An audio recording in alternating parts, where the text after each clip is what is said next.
Ole với hiền sai cụ đi section ten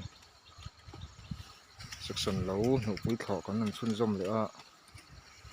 khi lắm bằng khi ăn thọ đó mất sa anh ấy bữa nay hiền nằm mong zoom tranh cần chân chầu lên nhé các khu cần thọ đàn po hiền nàng lâu sừng súng khóc mày lên thì lên thum đâu tên cần nó mà khu anh hiểm tỏ hết mày sủi giam khu nó bỏ chút tao tụi này hiền thọ po hi đường nó sọt tắc tắc thì tổ lâu ba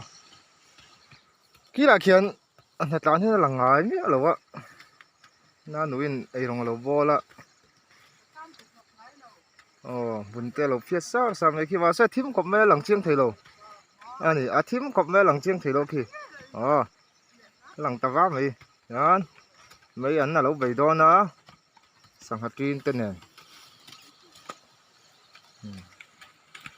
quan cá nhân ôm theo súng mới thì cần hấu thổi đàn po khu anh nhìn to thì hiền khi là khi cần mà vặt thầu khi người thân kia cần thầu đó này với hiền